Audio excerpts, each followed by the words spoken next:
یہ ڈاکو 50 لاکھ کا ڈاکو ہے، یہ وکیل 30 لاکھ کا ڈاکو ہے، میرے نزدیک اس میں کوئی فرق نہیں۔ ایک صاحب کا مکان تھا، اس پہ کسی نے جھوٹے کاغذات بنوا لیے، نیچے کے پولیس والوں کو پیسہ ویسا دے کر نیچے کی عدالت میں اس کو، روزانہ کے جھگڑے ہیں صبح شام کے، میں تو کوئی نئی بات نہیں کر رہا، آپ سب جانتے ہیں۔ انہیں مکان پہ قبضہ کر لیا، 50 لاکھ کا مکان۔ وکیل صاحب کو پتہ چلا، ان کے پاس گیا، جی وکیل صاحب میرا مکان۔ وکیل صاحب نے کہا ٹھیک ہے، آپ کا مکان دلوانا میری ذمہ داری ہے، مگر میں 30 لاکھ روپے لوں گا، آپ لائیے۔ بتائیے آپ، یہ ڈاکو 50 لاکھ کا ڈاکو ہے، یہ وکیل 30 لاکھ کا ڈاکو ہے، میرے نزدیک اس میں کوئی فرق نہیں۔ سب بات ہے، آپ کو اچھا لگے برا لگے آپ سے وکالت، اسی کہتے ہیں وکالت۔ وکالت شفاعت کو کہتے ہیں۔ آپ حدیثیں پڑھیے، آپ کو شفاعت کی اتنے فضائل ملیں گے احادیث میں کہ کوئی کسی کی سفارش کر دے، کوئی کسی کی سفارش کر دے۔ کیا وکالت شفاعت ہے؟ وکالت شفاعت ہے۔ وکالت ہے کسی مظلوم کو لڑ کر جھگڑ کر کسی مظلوم کو حق دلوانا، اس کو وکالت کہتے ہیں۔ عدالت میں جج کے سامنے بولنا ہوتا ہے، یہ وکالت ہے کہ میں ایک مظلوم کی حمایت میں آیا ہوں عدالت میں، اسے کہتے ہیں وکالت۔ سوچیے آپ، یہ میں نے کہا ڈاکٹری وکالت، یہ پریشان حال آدمی سے فائدہ اٹھانے کا نام نہیں ہے، بلکہ پریشان حال آدمی کو فائدہ پہنچانے کا راستہ ہے ڈاکٹری اور وکالت، اسے کہتے ہیں۔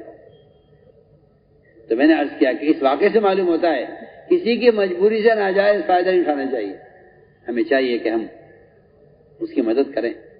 میں نے کہا اے اللہ، اس لڑکی کے پاس میں مدت سے میں تمنا کرتا تھا اس سے ملنے کی، آج یہ موقع آیا تو میرے دل نے کہا کہ ٹھیک ہے، میں تیرے لیے، اے اللہ میں تیرے لیے میں نے یہ غلط کام نہیں کیا، اور میں نے اس سے خواہش پوری نہیں کی، اور میں نے وہ 300 روپیہ اس کو دے دی۔ اس نے کہا آپ کی خواہش پوری نہیں ہوئی، کیوں دے رہے ہو؟ کہ لے جاؤ، میں کام نہیں کروں گا۔ اے اللہ، اگر میں نے یہ کام تیرے لیے کیا ہے اور میں نے اس کو یہ مال تیرے لیے دیا ہے اور میں نے تیرا حکم نہیں توڑا زنا کر کے، اے اللہ چٹان ہٹا دے، ہمیں نکال دے۔ چٹان ہل گئی، تیسرا عمل پیش کیا، میرے مزدور نے مزدوری کی اور وہ مال اپنی اجرت چھوڑ کر چلا گیا، میں نے اس کے مال سے مال تیار کیا۔ ایک مدت کے بعد وہ آیا، میں نے کہا پوری وادی گائے بھینس بکریاں اس کے اندر ہیں، چرواہے یہ سب چلے جائے، سب تیرا مال ہے۔ اس نے کہا میں ایسا مذاق نہ کر، میری جو مزدوری بنتی تھی چند پیسے وہ دے دے۔ اس نے کہا نہیں، میں نے تیرے پیسے سے مال تیار کیا ہے، یہ سارا مال تیرا ہے، چلے جائے۔ اے اللہ، اگر میں نے مجھ پہ احسان کیا ہے تیرے لیے تو چٹان ہٹا دے، ہمیں نکال دے۔ اللہ نے یہ سارا واقعہ یہ بتلانے کے لیے ہے کہ اللہ کے سامنے صبری پیش کیا جاتا ہے، عمل پیش کیا جاتا ہے۔ یہ میں یہ کہنا چاہتا ہوں۔ تو میرے دوستو غور کرو، اس لیے ہم بے تکلف آپ سے کرتے ہیں، کائنات ضابطہ نہیں ہے، احکام ضابطہ ہے۔ کائنات میں بڑی تبدیلیاں ہیں، ضابطے میں کوئی تبدیلی نہیں ہے۔ آپ دیکھیے کائنات میں تبدیلیاں ہیں، بادل ہیں بارش نہیں ہے، اور بیویاں ہیں اولاد نہیں ہے، زمین ہے غلہ نہیں ہے، دکانیں آمدنی نہیں ہے، ہتھیاریں حفاظت نہیں ہے۔ آپ سارا کائنات کا نظام اٹھا کر دیکھ لیجئے، آپ جھک مار کر اس پر آئیں گے کہ کائنات کے ساتھ اللہ کی مدد نہیں ہے، ضابطہ کائنات نہیں ہے، ضابطے میں تغیر نہیں ہے، کائنات میں تغیرات ہیں۔ اس سے معلوم ہو گیا کہ اللہ کی سنت نظام کائنات نہیں ہے، اللہ کی سنت نظام دین ہے، نظام دنیا نہیں ہے۔ صاف بات۔ تو میرے دوستوں، ساری بات کا یہ خلاصہ ہوا کہ امت کو آپ صلی اللہ علیہ وسلم نے عبادت کے اعتبار سے، معاشرے کے اعتبار سے، معاملات کے اعتبار سے جس سطح پر چھوڑا تھا، امت وہاں سے کیوں گری نیچے، دین کیوں ضائع ہوا؟ اس کی بنیادی وجہ یہ ہوئی، مسلمان میں اپنے دین پر جمنے کی استعداد ختم ہو گئی۔ جب باطل مقابلے پر آیا تو مسلمان نے دین چھوڑ دیا۔ وجہ کیا ہے؟ وجہ اس کی یہ ہے کہ مسلمان دین کا مددگار نہیں رہا۔ قرآن نے اللہ نے شرط لگائی ہے، ان تنصروا اللہ ینصرکم ویثبت اقدامکم، تمہارے قدموں کو جمایا جائے گا دین پر، اس شرط پر کہ تم دین کا مددگار بنو۔ اس لیے آپ دیکھیں گے اس زمانے میں مسلمان کو ذرا سا لالچ، ذرا سا خوف اگر پیش آ جائے تو یہ سب سے پہلے دین چھوڑ دے گا؟ کیا وجہ ہے؟ ذرا سا خوف، ذرا سا نقصان مال کا، ذرا کوئی جھوٹوں کی دھمکی دے دے، مسلمان سب سے پہلے اسلام چھوڑے گا کہ جی نہیں جی حالات ٹھیک نہیں ہے۔ کیا وجہ ہے؟ مسلمان کے دین پر استقامت، مسلمان کے دین میں پختگی کیوں باقی نہیں رہی؟ کیا وجہ ہے؟ قرآن اس سے بھرا ہوا ہے کہ مسلمان کے دین کی پختگی اس لیے ختم ہو گئی کہ مسلمان اپنے دین کی دعوت چھوڑ دی۔ یہ میں کہتا ہوں قرآن سے بھرا ہوا ہے۔ قرآن نے صاحب کہا ہے اس سے زیادہ پختہ مذہب ہو کس کا سکتا ہے، یعنی کسی کا نہیں ہو سکتا، یہ جملہ استفہامی انکاری ہے۔ اس سے زیادہ پختہ ہو کس کا سکتا ہے جو دعوت دیتے ہوئے عمل کرے، اس لیے قرآن نے دعوت کو عمل پر مقدم کیا ہے۔ آپ سوچئے صحابہ کرام، اب تو آپ کہیں گے کہ دین کی بات کو ملک تک پہنچانے کے لیے ممالک میں جانا کیا ضروری ہے؟ کیا ضروری ہے کہ آدمی اتنا پیسہ خرچ کر کے فلاں ملک میں جائے جب بات کے پہنچانے کے ذرائع موجود ہیں؟ آپ سنیے تو صحیح، حضور اکرم صلی اللہ علیہ وسلم نے بڑے بڑے بادشاہوں کو دین کی دعوت دینے کے لیے صحابہ کو بھیجا۔ اس زمانے میں ڈاک کا نظام تھا، آپ نے ڈاک سے کیوں نہیں بھیجا خط؟ سوچیے آپ ان گندے موبائلوں سے دین کی باتیں نشر کر کے کہتے ہیں یہ بھی تبلیغ کا طریقہ ہے۔ آپ سوچیے آپ کی عقل خفت ہو گئی ہے شاید کہ آپ کو ان حرام راستوں میں ہدایت نظر آتی ہے۔ آپ صلی اللہ علیہ وسلم نے صحابہ کو جماعتیں بنا کر ملکوں میں بھیجا۔ عبداللہ بن حذافہ رضی اللہ تعالیٰ عنہ، ان کی جماعت کام کر رہی تھی روم میں، وہاں پر رضا روم کے بادشاہ کا کہ یہاں ایک صحابی ہیں، اسے نے قید کرایا اور ان کو کہا کہ آپ نصرانی ہو جائیے، آپ نصرانی ہو جائیے۔ سوچیے آپ، آج اللہ مجھے معاف فرمائے، ارتداد جو عام ہو رہا ہے وجہ اس کی ہے بنیادی کہ مسلمان اپنے دین کی دعوت پر قائم نہیں ہے۔ تو آج کل کے تو اچھے پڑھے لکھے لوگ کہہ دیں گے کہ یہ تبلیغ کوئی فرض عین نہیں ہے، فرض کفایہ ہے، کوئی اگر اس میں اسلام کو کرنا چاہے تو کر لے، ورنہ کوئی ضروری نہیں ہے۔ جبکہ میں آپ کی رائے سے حیران ہوں کہ جو دعوت فرض عین تھا آپ نے اس کو فرض کفایہ بنا لیا۔ دعوت دینا فرض عین ہے ہر مسلمان کے ذمہ، کیونکہ اس کے اپنے دین پر استقامت کا اور دین پر جمنے کا جو ایک واحد ذریعہ ہے، واحد کہہ رہا ہوں میں تو بالکل تاکید سے کہہ رہا ہوں کہ جو واحد ذریعہ تھا دین پر جمنے کا اس کے لیے وہ اس کے دین کی دعوت تھی۔ روم کے بادشاہ نے کہا نصرانی ہو جائیے، فرمایا کہ میں نصرانیت قبول نہیں کروں گا۔ اس نے کہا میں آپ کو اپنی آدھی بادشاہ دیتا ہوں۔ سوچیے آپ، اتنی بڑی آفر، اتنی بڑی پیشکش ایک آدمی کی جاری، ایک فرد کو، نہیں میں اپنا دین نہیں چھوڑوں۔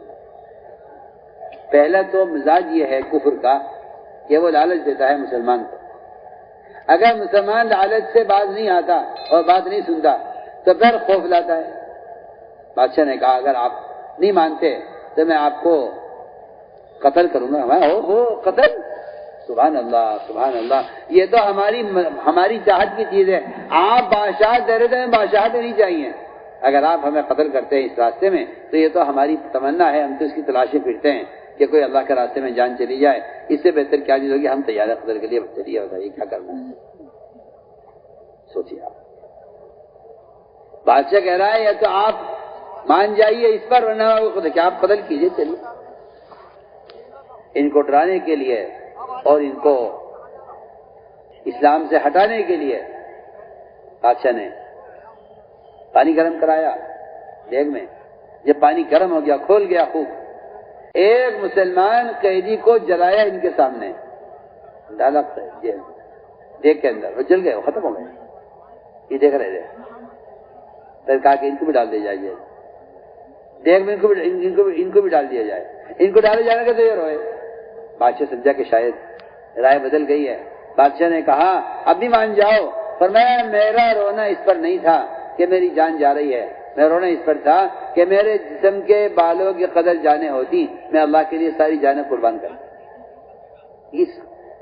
اس بات سے بادشاہ کو یہ سمجھانا تھا کہ ہمارے نزدیک ہمارے دین کی وہ حیثیت ہے جس میں ہمیں نہ تمہارے مال زر کی ضرورت ہے اور جس میں ہم اللہ کے راستے کی شادی سے ڈرتے نہیں ہیں. یہ ہمارے دین کی قوت ہے. بادشاہ مایوس ہو گیا کہ یہ آدمی نہ لالچ سے نہ خوف سے کسی کا بھی دین چھوڑنے کو تیار نہیں ہے. میں نے عرض کیا کہ قرآن میں ایسے واقعات اور احادیث بے شمار ہیں کہ جس میں اللہ تعالیٰ نے مسلمان کی جو رعب سے مدد کی ہے وہ رعب کی مدد صرف دعوت کے ساتھ ہے. بالکل اس پہ کوئی شک نہیں ہے کہ مسلمان کو اللہ نے جو مدد کی ہے رعب کے ذریعے وہ رعب اللہ نے دعوت میں رکھا ہے. وہ رعب اللہ نے دعوت میں رکھا ہے. اس لیے میرے دوستوں ہمیں اپنے دین کو لے کر حرکت میں آنا ہے. کیوں؟ اس لیے کہ نکلنا اللہ کے امر کی وجہ سے ہے. میں آپ سے بار بار کہتا ہوں کہ خروج قوام دعوت ہے. خروج قوام دعوت. انفرو، نکلو، اللہ کا امر ہے. نہیں نکلو گے عذاب دیے جاؤ گے.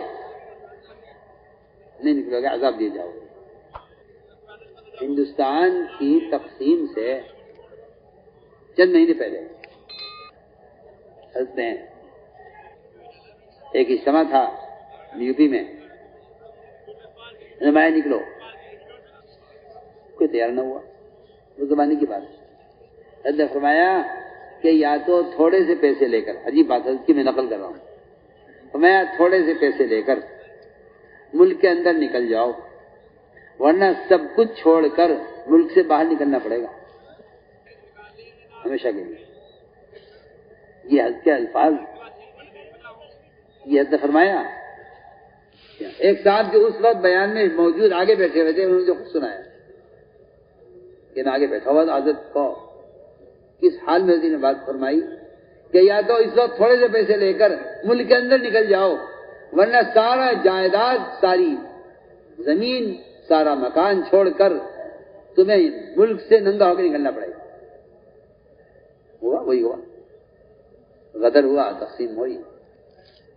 لوگ اپنے کاروبار اور اپنی دکانیں اور اپنی زمینیں اور اپنے کھیت کیار، اپنے باغات اور اپنے مکانات چھوڑ چھوڑ کے نکلے. ہوا غدر. تو میں نے عرض کیا کہ انفرو جو نفر کا امر ہے یہ اللہ کے راستے میں نکلنا بذات مقصود ہے کیونکہ خروج اقامت دین کے لیے ہے. حضور اکرم صلی اللہ علیہ وسلم نے اس لیے ہر امتی کو داعی بنایا تھا. ہر امتی کو داعی بنایا تھا اسی لیے. اور صحابہ کرام اس بات کو جانتے تھے کہ اس راستے میں نکلنے میں دیر کرنا اللہ کے عذاب کو دعوت دینا. مجھے ایسا محفوظ ہے اس راستے میں نکلنے میں تاخیر کرنا مجھے بھی عذاب ہے. اس راستے میں نکلنے میں تاخیر عذاب کو واجب کر دیتا ہے.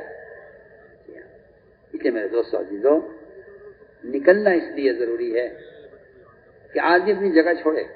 آپ سوچیے، آپ آدمی کو بیماری کی جگہ سے ہٹایا جاتا ہے کہ آپ بیماری کا اثر ہے، آپ اسپتال آئیے، آپ بستر بدلیے.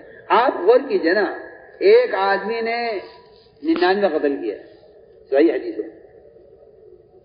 ایک راہب سے کہا کیا میری توبہ قبول ہو جائے گی؟ اس راہب نے کہا اللہ آپ کو معاف نہیں کریں گے، آپ نے 99 قتل کیے ہیں. اس راہب کو بھی اس نے قاتل نے قتل کر دیا، 100 پورے کر دیے. پھر ایک عالم سے کہا کیا میری توبہ قبول ہو جائے گی؟ اس عالم نے کہا اللہ تعالی ہر توبہ کرنے والی کی توبہ کو قبول کر لیتے ہیں، مگر اگر آپ توبہ چاہتے ہیں تو آپ کو اپنی بستی چھوڑ کر نکلنا پڑے گا، فلاں فلاں بستی میں جانا ہوگا. آپ دیکھیے، آپ آج کل کے ماشاءاللہ اچھے پڑھے لکھے لوگ آپ کو ملیں گے، وہ کہیں گے نکلنا کیا ضروری ہے، میاں یوں توبہ کر لو. آپ غور کیجئے، گناہ کی جگہ سے ہٹایا جا رہا ہے توبہ میں پختگی پیدا کرنے کے لیے. پڑھیے روایت. اور عالم کا مشورہ ہے اس قاتل کے لیے اپنی بستی آپ چھوڑ دیجئے. کیا وجہ ہے؟ سوچیے کیا وجہ ہے. عالم نے کیوں نہیں کہا آپ جائیے توبہ کیجئے، استغفار کیجئے، ندامت و آئندہ نہ کرنے کا پختہ ارادہ، اللہ معاف کر دیں گے. آپ غور کیجئے، ایک آدمی اگر گناہ کرتا ہے تو بہتر مستحب یہ ہے کہ گناہ کی جگہ سے ہٹ کر وضو کرے.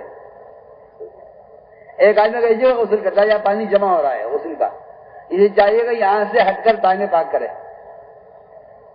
ہم آپ کو مثال دے رہے ہیں کہ اپنی جگہ سے ہٹنا، گناہ کی ظلمتوں سے دور ہو جانا چاہیے. اس لیے میرے دوستوں یہ بات یاد رکھو کہ اللہ کے راستے میں نکلنے میں تاخیر کرنا اللہ کی ناراضگی کا سبب ہے. جس کو مسلمان بھلا چکا ہے مل کے مخالفت کر رہا ہے. میں آپ سے بے تکلف کہہ رہا ہوں, سب سے کہہ رہا ہوں, آپ اس بات کی مخالفت کریں گے کہ اللہ کے راستے میں نکلنے میں دیر کرنا اللہ تعالیٰ کی ناراضگی کا سبب ہے. آپ اس کی مخالفت کریں گے, مجھے معلوم ہے. آپ غور کیجئے, قرآن میں آپ کو ملے گا کہ اللہ کے راستے میں پھرنے پر مال خرچ کرنے میں کمی مت کرو ورنہ اپنے ہاتھ اپنے آپ کو ہلاکت میں ڈالو گے. ہلاکت کی بات ہے. میں آپ سے ایک سوال کرتا ہوں, سب سے میری بات توجہ سننا. آپ کہتے ہیں کہ انفاق فی سبیل اللہ, اللہ کے راستے میں خرچ کرنا, بیوہ پر, یتیموں پر, مسکینوں پر, زکوٰۃ ادا کرنے پر, مسجدیں بنوانے پر, پانی کے کنویں کھدوانے پر, مدارس قائم کرانے پر, یہ سارے سبل خیر ہیں. میں بہت اہم بات کہنا چاہتا ہوں. ایک آدمی اگر اپنے مال کی زکوٰۃ صحیح ادا کرتا ہے, اس کے علاوہ اور مال خرچ نہیں کرتا, تو یہ آدمی سیدھا جنت میں جائے گا. اس سے کوئی حساب نہیں ہے, اس پر کوئی عذاب نہیں ہے, سیدھا جنت میں جائے گا. میں بہت اہم بات کہہ رہا ہوں. یہ آدمی جنت میں سیدھا جائے گا, اس سے کوئی حساب نہیں ہے کسی سے زکوٰۃ دے دی. اگر ایک آدمی زکوٰۃ دیتا ہے پابندی سے پوری, اس کے علاوہ نفلی صدقات نہیں کرتا, تو نہ آخرت میں کوئی عذاب ہے نہ دنیا میں اس سے کوئی سوال ہے. لیکن آپ توجہ دیں میری بات کی طرف.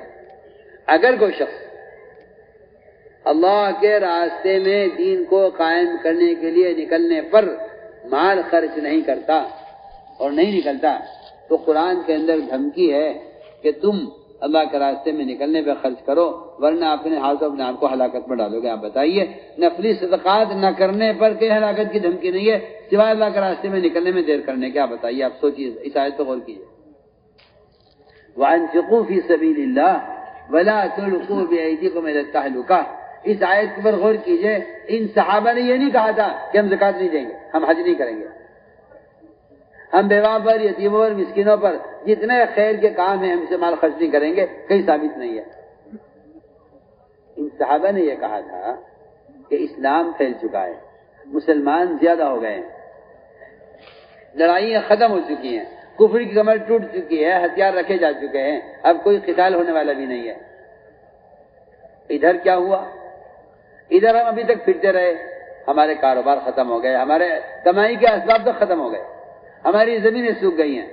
اگر ہم کچھ عرصہ مدینہ منورہ میں رہ کر اور ہماری یہ سوچ اللہ کے رسول کی محبت کے ساتھ, یہ بھی روایت کے اندر ہے, ہم کوئی منافق نہیں تھے کہ دین کے میں جان چرانے ہمارا مزاج تھا, نہیں. اللہ کے رسول کی محبت کے ساتھ ہم نے یہ طے کیا تھا کہ ہم کچھ عرصہ مدینے میں رہیں گے, مقامی کام کے ساتھ کچھ کاروبار دیکھ لیں گے. ادھر ہم نے یہ سوچا, ادھر یہ آیت نازل ہوئی وَأَنفِقُوا فِي سَبِيلِ اللَّهِ وَلَا تُلْقُوا بِأَيْدِيكُمْ إِلَى التَّهْلُكَةِ. انہوں نے خیر کے راہ میں خرچ کرنے سے انکار نہیں کیا تھا, اللہ کے راستے میں نکلنے میں ان کا ارادہ یہ تھا کچھ عرصے کے بعد نکلیں گے. سوچیے, آپ سب سوچیں, اس کو میں کہہ رہا ہوں, آپ سوچیے, غور کریں, کتنے نکمے پن کی بات. اگر آپ میں ذرا سی بھی تمیز ہوتی, یہ بدتمیزی کی علامت جو میں نے عرض کیا, سوچیے, آپ غور کریں. آپ مجھے بتا دیجئے, زنا کرنے پر, شراب پینے پر, چوری کرنے پر, بہتان باندھنے پر آپ ثابت کر دیجئے کہ آپ صلی اللہ علیہ وسلم نے کسی صحابی سے بول چال بند کر دی ہو. بتائیے آپ, یہ بڑے بڑے گناہ ہیں.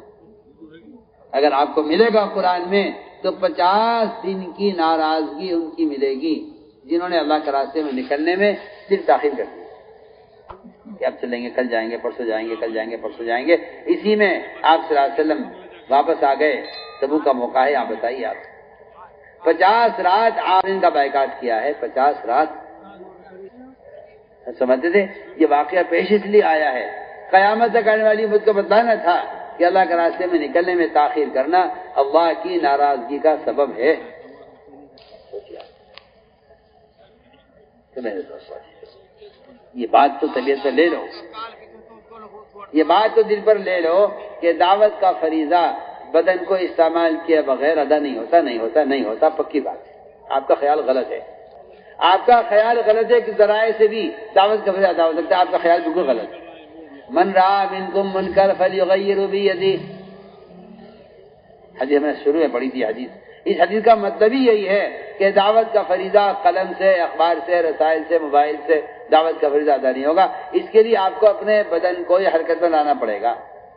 صاف حدیث ہے کہ منکر کو ہاتھ سے بدلیں یا زبان سے بدلیں یا دل سے بدلیں، تینوں چیزیں بدن سے متعلق ہیں، ہاتھ، زبان اور دل، تینوں چیزیں بدن سے متعلق ہیں۔ اس طرح خارجی آلات سے دعوت کا فریضہ ادا نہیں ہوگا، پکی بات ہے۔ اس لیے آپ کو نکلنا پڑے گا۔ بولیے، آپ کے برابر کے گاؤں میں آگ لگ جائے، میں بہت اچھی مثال دے رہا ہوں، آپ کے برابر کے گاؤں میں آگ لگ جائے، آپ گاؤں میں تشکیل کریں گے، بتاؤ بھائی آگ بجھانے کے لیے کون کون چلے گا؟ آپ کیا بات کر رہے ہیں؟ آگ یہاں تک پہنچ چکی ہے، آپ کا گاؤں کا ساتھ ملا ہوا ہے، سوچیے آپ غور کیجیے، آپ تشکیل کریں گے؟ آپ کے برابر کی دکان میں آگ لگ گئی، آپ سب سے پہلے دشمن کی دکان کی آگ بجھائیں گے، آپ کے برابر میں آپ کی دکان ہے، آپ کے پڑوسی گھر میں آگ لگ جائے، آپ دشمن پڑوسی کی آگ بجھائیں گے، کیوں؟ برابر میرا گھر ہے۔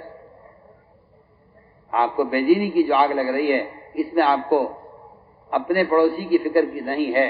اگر آپ کے پڑوسی میں دشمن کے گھر میں آگ لگ جائے تو آپ کو اپنے گھر کا فکر ہے۔ تو میرے دوستوں بات ساری یہ ہے کہ کیونکہ مسلمان نے دین کو چھوڑا ہے، دین کی دعوت کو چھوڑا ہے، یہ مسلمان کے فرائض کے ضائع ہونے اور مسلمان کے مرتد ہونے کا سبب یہ بنا ہے۔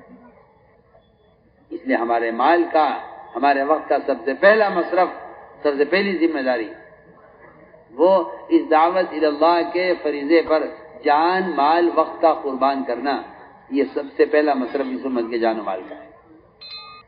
اس لیے ماحول کو بدلنا ہے، ماحول کو بدلنا ہے، ہر فرد کو جا کر خود دعوت دینا اور اس کو دعوت دے کر اللہ کے فرائض کی طرف لانا، یہ نقل و حرکت کا اصل مقصد ہے۔